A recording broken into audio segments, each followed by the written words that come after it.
Olá, jovens! A prova de hoje é o Enem 2016.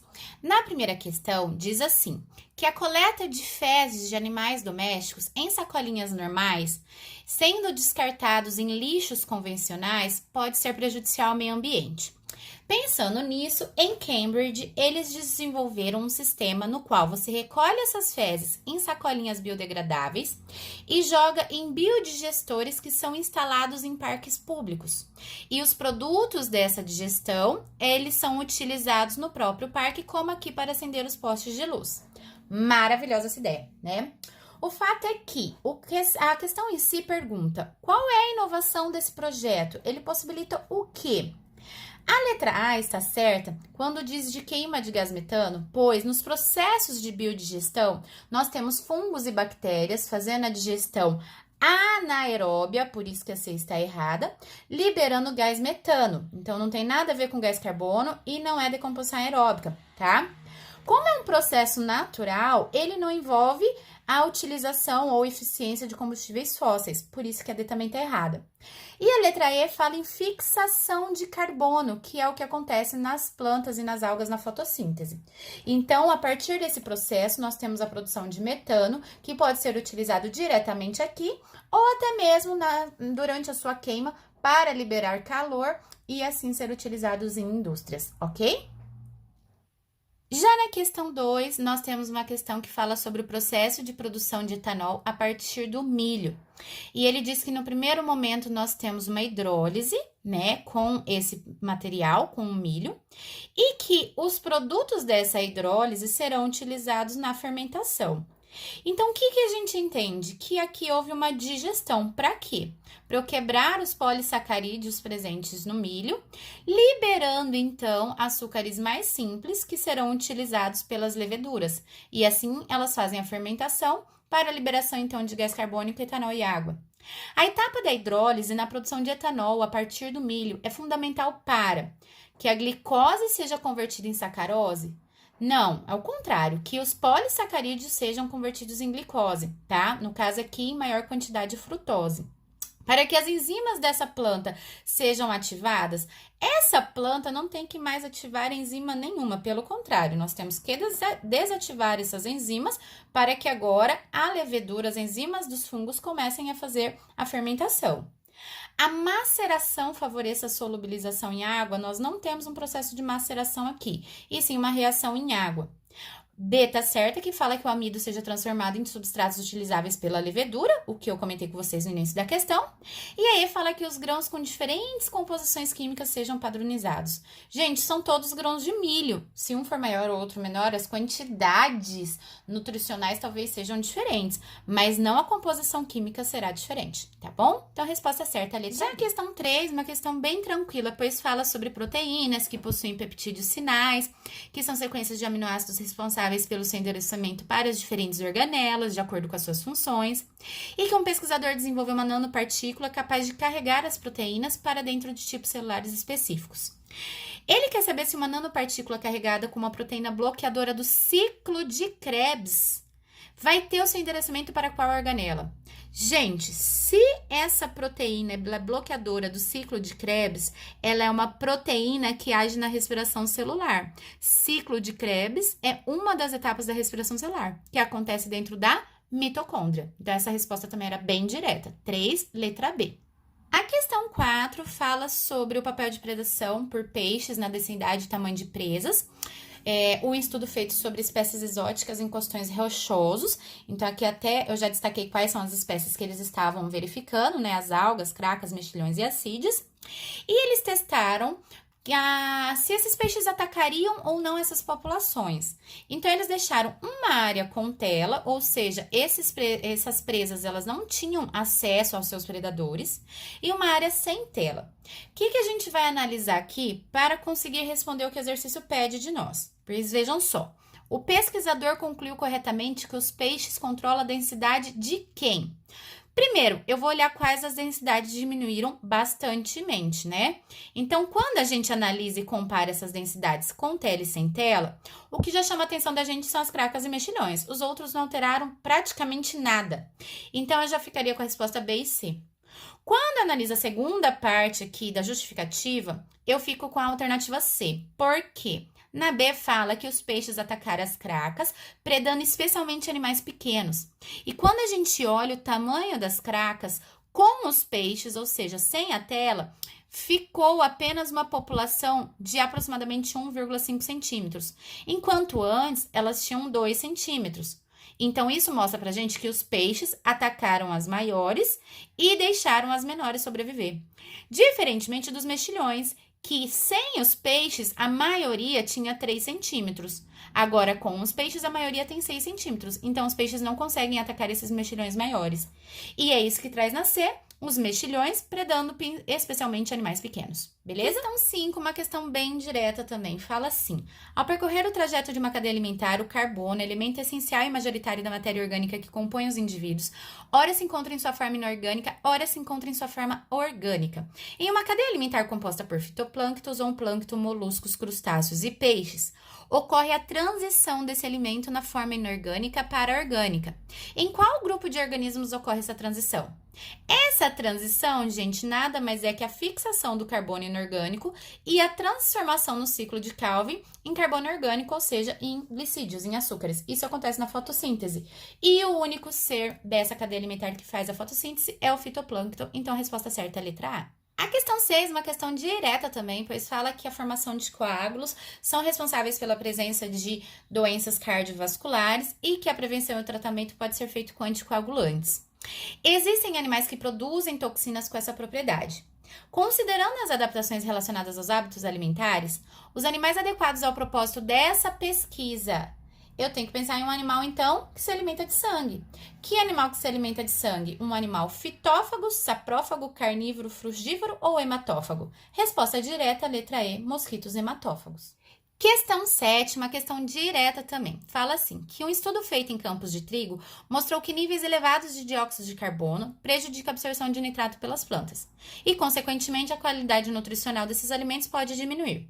A qualidade nutricional do grão de trigo será modificada primariamente pela redução de proteínas, gente. Resposta direta, pois proteínas são formadas por aminoácidos. Aminoácidos são compostos nitrogenados. A partir do momento que a planta absorve menos nitrato, diretamente ela produz menos aminoácidos, menos proteínas, e isso fica, então, em déficit no seu teor nutricional, tá bom? Questão 8 fala sobre vegetação, que sempre tem adaptações ao ambiente, como, por exemplo, raízes que se expandem horizontalmente, permitindo forte ancoragem ao substrato lamacento, raízes que se expandem verticalmente por causa da baixa oxigenação do substrato, folhas que têm glândulas para eliminar o excesso de sais, folhas que podem apresentar cutícula espessa para reduzir a perda de água por evaporação. As características descritas referem-se a plantas adaptadas ao bioma manguezal. Resposta direta também, gente. Quando falar em solo lamacento, em excesso de sais, calor excessivo, presença de glândulas para perder sais, presença de cutículas para evitar evaporação, essas raízes escora e raízes pneumatóforas que vão absorver melhor o oxigênio para fora do solo, elas crescem para cima do solo, buscando oxigênio e se escorando para elas não tombarem. Tudo isso é típico do bioma manguezal, tá? Então fica a dica aí, resposta certa é a letra B. Questão 9, uma questão de fisiologia humana, fala sobre diabetes insípidos, que está relacionada com distúrbio na produção e no funcionamento do hormônio antidiurético. Tendo em vista o papel funcional do ADH, que é o hormônio antidiurético, qual é um sintoma clássico de um paciente acometido por diabetes insípidos? Gente, ADH é antidiurético, então a gente entende que ele é anti-urina, ou seja, ele reabsorve água. Logo, se eu tenho um problema com ADH, eu tenho mais quantidade de urina sendo eliminada, ou seja, eu tô perdendo mais água, eu tenho mais sede, e se eu não substituir essa água, ou seja, se eu não tomar essa água o tempo inteiro, eu tenho um grave sintoma de desidratação, tá? Então, por isso que a resposta certa é a letra E. A questão 10 diz assim: pesquisadores recuperaram DNA de ossos de mamute encontrados na Sibéria, que tiveram sua idade de cerca de 28 mil anos confirmada pela técnica do carbono 14. A técnica e datação apresentada no texto é possível devido ao quê? É uma questão de curiosidades gerais e leitura, que sempre fazem parte, né, da vida de um estudante, mas a gente comenta isso aqui em sala de aula quando a gente está estudando datação de seres vivos. O que acontece? A quantidade de carbono 12 e 14 na atmosfera, ela tem um valor conhecido. Então, hoje a gente sabe se é X. A gente vê a meia-vida útil desse elemento químico na natureza, como todos os outros elementos químicos têm a sua meia-vida útil, e com isso consegue comparar a quantidade de carbono 14 que existe dentro daquele fóssil, a quantidade de carbono 14 que existe na atmosfera, calcula-se a sua meia-vida e estima, então, quantos anos esse fóssil tem, tá? Ou seja, gente, a resposta A tá certinha, pois fala que essa técnica só é possível graças à proporção conhecida entre carbono 14 e o carbono 12 na atmosfera ao longo dos anos. Uma vez que depois que a gente morre, o ser vivo não troca mais carbono 14 com o ambiente, tá? Então a gente consegue estimar quanto tempo esse fóssil está ali naquele meio. A questão 11 diz assim: os ecossistemas degradados por intensa atividade agrícola apresentam geralmente diminuição de sua diversidade e perda de estabilidade. Nesse contexto, o uso integrado de árvores aos sistemas agrícolas, sistemas agroflorestais, podem cumprir um papel inovador ao buscar a aceleração do processo sucessional e, ao mesmo tempo, uma produção escalonada e diversificada. Essa é uma estratégia de conciliação entre recuperação ambiental e produção agrícola, pois substitui as espécies. Gente, substituir espécie nunca vai ser uma alternativa legal, tá? Para o meio ambiente, por assim dizer. Intensifica a fertilização do solo com o uso de técnicas apropriadas e biocidas. Utilizar biocidas também não é a alternativa mais viável que eu encontro aqui ambientalmente falando. Quando eu falo em favorecer a dispersão de sementes cultivadas pela fauna residente nas áreas florestais e criar condições para o estabelecimento de espécies pioneiras com a diminuição da insolação sobre o solo, isso aqui, ambientalmente falando, até que está ok. Só que isso aqui não é uma alternativa legal para a produção agrícola. E a questão pede para a gente esse equilíbrio, algo que para o ambiente seja legal e para a produção agrícola. E é por essa razão que a letra C está certa, pois fala que esses sistemas agropastoris, eles promovem maior diversidade da vida no solo com o aumento da matéria orgânica. Então, aquele solo não fica pobre, eu cultivo ali as minhas... a minha safra, o que eu tenho em vista de vender e não degrado o meio ambiente, tá bom? Resposta certa, a letra C. Questão 12 fala sobre a prevenção de infecções, que pode ser realizada por 2 métodos, como, por exemplo, as vacinas atenuadas e os probióticos que contêm bactérias benéficas. E na figura são representadas 5 diferentes mecanismos de exclusão de patógenos pela ação de probióticos no intestino de um animal. Então, nós temos aqui competição por nutrição, produção de substâncias antimicrobianas, disputa por sítio de adesão, estímulo à produção de imunoglobulina e manutenção da integridade epitelial. Qual o mecanismo de ação desses probióticos promove um efeito similar ao da vacina?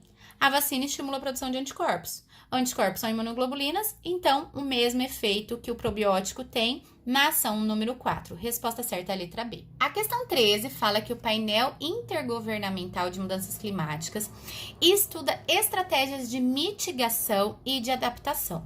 Estratégias de mitigação são direcionadas à causa dessas mudanças, procurando reduzir a concentração de gases de efeito estufa. As estratégias de adaptação, por sua vez, são direcionadas aos efeitos dessas mudanças, procurando preparar os sistemas humanos às mudanças climáticas já em andamento, de modo a reduzir seus efeitos negativos.